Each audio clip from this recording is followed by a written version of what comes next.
I hope I'm not too late. My Romeo Rubin has been flowering for a while now and it has dried up.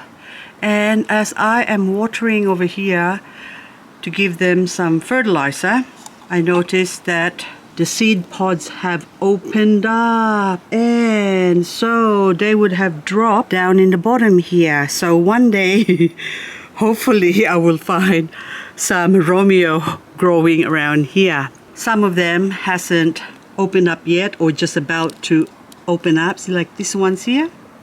I'm best just taking the whole lot carefully, putting it in my little container, taking that inside, drying it up. And also this one's here, I don't think the seeds are viable except that one maybe. So put that there. This one's I can feel, that one has got some seeds in it inside. I can feel it. So it's sort of grainy, hard. That one's empty. That one's empty as well. So it's only those ones. And so now, this is now the second year that I was able to harvest some seeds from this 4-year-old Romeo Rubin.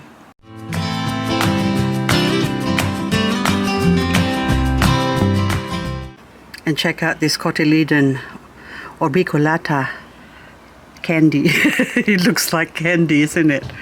It's beautiful. So there's actually a few online that are for sale, and I'm almost tempted to get some more, but I thought no, I'm just gonna keep this one and also that one. I would really love to have a big cluster of that one, but who knows. I have a ban of buying succulents, so I'm not gonna get them until next year, but hopefully by next year they would be even cheaper. This pink peach here have all dried up leaves, and I was concerned a little bit because I thought it might be rotting, but it's not. It's just dry leaves from the transition or where it was to where it is now. So that's what happens, they will dry up. But before I go any further to where I'm going here, I'm just gonna remove this weed growing. Oops, you can see that that's really nice and wet and growing because it's been out here enjoying the rain, but I gave it a little bit of my seaweed fertilizer just to harden them for the summer sun that's coming. So hopefully we don't get a harsh summer sun. But anyway, this Romeo Rubin here as well, it's also got some seed pod. Okay, so see that pod there? So this is the same plant anyway, so I might as well remove that and put that into my stash. And since I already got this bowl of variegated succulents, aren't they beautiful? That's a Monroe. Gorgeous, gorgeous plants. But anyway, I just want to show you this one. I love my trumpet, and more so if I grow a trumpet from a non-trumpet plant. So this one now is Purple Gem. This is now 2 years old. When I bought this plant, it was really that big when I got it, and I paid $20 for it. And I was sort of really upset about it because it's so expensive for what it is. But then now that it's grown, I don't have any regrets in paying $20 for it, especially now with the way it's grown right now. So this one here, see that trumpet? So that trumpet there, on the opposite side, see the little trumpet? And the trumpet somewhere there. It's sticking out. So this one here, look at that. And speaking of trumpets, and I hope it just grows like a standard round leaf form like that. That would make me tremendously happy. And while we're on the subject of trumpet, this is Echeveria Haru Urara, and this one I only got this the last couple of months or 3 months probably. Oh, this is actually February. This is from WJ. So I've had it for about 10 months and it nearly died on me. And so I transplanted it. So it was growing before in one of these tea light candle holder here. And it almost died, and well, I thought it's dead, but there's only like one leg left. So I decided to put it in here and plant it here. Now it's growing and it's got all these funky round things going on. And I think a lot of the plants mutate and evolves into different shaped leaves. And I've had some before that's growing in my pot that's even heart shape and sort of half whatever. Eventually, it grew out of it and it corrected itself and grew out of that shape. But these ones, I just hope they stay the same. Just keep growing long and pointy, because that would be far more interesting than these regular leaves like this. This is Echeveria Purple. Once upon a time, this plant was very sought after and I wanted one for a long time. And then now, after having it and finding out that this is so easy to grow, well, it's not that I'm snobbing it, but I'm just confident. Well, I don't pay that much attention to it anymore. But when I first got it, I was just so enamored with it. But I still have a special one that I grow somewhere here. Look at that. See that one there? It's just sort of rounded and stubby, and it is just gorgeous. And it had a little bit too much water and therefore the cracking on the leaves. But nevertheless, I still love this plant. But look at them side by side. So this one is in a 50% UV shade cloth area, and that one is in full everything, full sun, full rain, no shade, and that's why it's all nice and pink. But it's lost its snout, so it's all rounded off compared to this one. It's still got a little piggy nose. Now that I'm getting chopping happy with my secateurs, I turned around and saw this and I thought, yep, off with its head. But before I do that, I am going to remove the back leaves. And these ones also grow quite easily, so we are going to take them off. Take them off. Now, okay, that one there, and we're gonna chop, chop, chop. There you go. Done. Whew, that was painful. I don't like removing or taking, but chopping them off, but so beautiful. But I have to propagate, or else it will just be gushing over these plants here. This pot here, I am going to leave those two alone.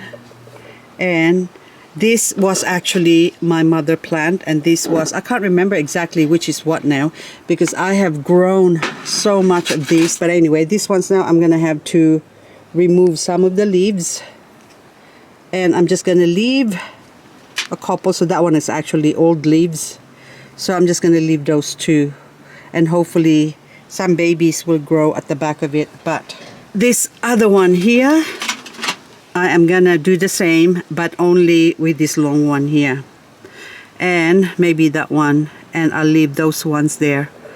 Well, it depends how I feel. Oh, these ones I already chopped that off before, so maybe this was my original mother plant. I can't remember anymore, but they need to come off as well. I would like to show you something very interesting. I have a pot 1, pot 2, pot 3. All of them are in this area, planted in the same soil. I'm just gonna remove my apple green over here, and we can move this Echeveria Noble forward. So this is Echeveria Noble, and look, red Noble, $12. I paid for each of them. It was cuttings when I got them. I think, I'm not sure whether it's cuttings or it's got roots, but it doesn't matter. So I would treat them as cuttings because of that. But I think, yeah, it's got rooted, but still, now it has grown so many babies. I didn't realize that they grow babies so easily. So had I known this, I would have only bought one plant. But nevertheless, I've got them all now. So this is Noble 1, Red Noble 2, and Red Noble 3 has gone really, really long, because this is what happens when it's not getting enough light. So the first one, which is actually reverse, okay, there you go. Okay, so a 1, a 2, a 3. So the further it goes into the shade, the leggier it becomes. So even that one, look at that. So imagine, so the first one and the last one, look at the size. Same pot, same soil, same area, but one is in the dark and one is at the front, the forefront of where things happen, where the sun is. So that is the difference growth wise. Now let's go put you back there again, and I need to transplant all of this into somewhere so they can grow better. Another plant that I'm obsessing about is this Graptopetalum, which is this tree here. It's flowering, of course, and I've been saving the stalk. I'm just going to remove this now, and hopefully I'll get some seeds from these ones, because it's time to harvest them because they're already dried up. So I'm not sure. I think that one and that one might have some seeds in it, but the rest I'm not too sure. So, oh, that one's as well sort of opened up. So anyway, more seeds, Graptopetalum. And these flowers belong to Echeveria Sierra that I love as well. Once it colors up, now it's got some inflorescence leaves as well, like this one. So I need to harvest them and put them just with the plant itself, or with the pot basically. So I'm not gonna save the seeds, I'm gonna leave the seeds alone, but I will harvest the leaves. So this one's okay, I remove that one. So this one's nice and plump and healthy, and I'm sure they will grow from these leaves as well. Oops, I dropped some, but it doesn't matter. If that grows down there, and I'm just gonna say unknown, I'm not sure what you are, but okay. So more. And this is out in the open, there's no protection or anything. So the only thing that will protect these baby leaves, if they do produce babies, are the mother plant itself. So some will be exposed to the sun and others won't. So some will burn, baby burn. But the other ones, I'm sure I'll get at least 2 plants from all these leaves. Okay, dokes. This is Echeveria Canihini. I think it's called blue bean or something like that. I will put the name anyway, the definite name. So this one grows quite easily. It's like a burro's tail, but it's not. This is called Canihini, and it grows into beautiful pink color. So if it's exposed to the sun. So I've got some plants. Hang on, wait a minute. I'll move the camera over here, which you can see that some of them are growing or going pink, and it's so cute, and they will become much pinkier if they are exposed to full sun, because these ones are only getting sort of a partial sun. But this one here, and it's also frost hardy, by the way. Now this one, see that color there, that is just so delicious, isn't it? So these ones, you can see that the leaves, I just dropped them on the pot itself, and this is in my 50% UV shade cloth area, and that one there is grown out in the open here, but only gets sort of shaded afternoon sun, but morning sun and also midday sun. But this one is out in the 50% zone. See, you can see the babies that are growing with roots. And if I harvest that, look, that one's already taken hold, and that one, see, look at that. So a lot of these plants, when you grow them, you can just drop the leaves or they fall off. And I'm gonna pull out the weeds. Oops, I drop a leaf there. That's gonna grow into another plant, and they're just so easy to grow. So it's only a matter of removing the pups or the germinated babies. Oh, this one, look at this one, it's quite big enough. Okay, big enough to have a life of its own, but it's already got roots down into the soil here. But I can take this one now. Let's just take the ones easier. So, oops, just keep okay, that one. So I can take this one now and put it in a pot, and that will grow into a whole plant like this one's one day. So not all leaf propagation will grow. Some take longer than others. And some, like these ones I've shown you now, are easy to strike or germinate. And also these ones here, this is meteor beans. I'm going to do the same. I'm going to harvest all those leaves. And so that's all I've got for this video. And as you can see, propagating succulents, some, actually a lot of succulents, is as easy as 1, 2, 3. Harvest them, drop them, or grow them indoors. It's up to you. But the more bright light they get, the faster they will germinate. I'm trying to make it rhyme, but I can't find the words to make it rhyme. But anyway, guys, so that one there, I'm not going to save the seeds because I haven't got time to grow the seeds, because I might be going away soon again, hopefully this year, because hubby's going to have his treatment tomorrow again. So hopefully that works and he can be back in tip-top shape for prospecting. And I don't know what this one is. Oh, Paradox. Even the Paradox here now, look, that is, hang on, I'm gonna adjust my camera.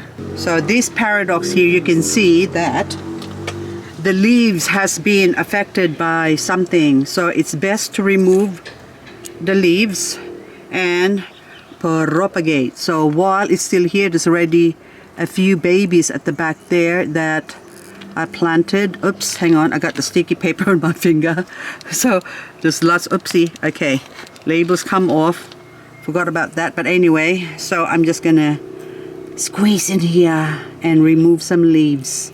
And if I'm feeling lucky, there you go, there's lots of babies, I might as well chop this off as well. Anyway, guys, that's all for this video. Hope you enjoyed this video as much as I enjoy chopping my baby's head. There you go. So now this one can grow over here. I've lost a Mohican, so I've got an empty spot here, so I might as well put these ones over there. Okay, dokes. Hope I'll see you in the next video. So you can see that one has all been damaged by something. So might as well remove it. It could be fungus gnats or something. But anyway, we take that off, and now hopefully we'll have lots of babies from these ones. There you go. And we just sprinkle it with a little bit of fairy dust, and that's it. What I meant by fairy dust is just my optimism that they will grow. Okay, now that one, there you go. Now hope I get lots of Paradox. Look at those ones, look how many babies it's got.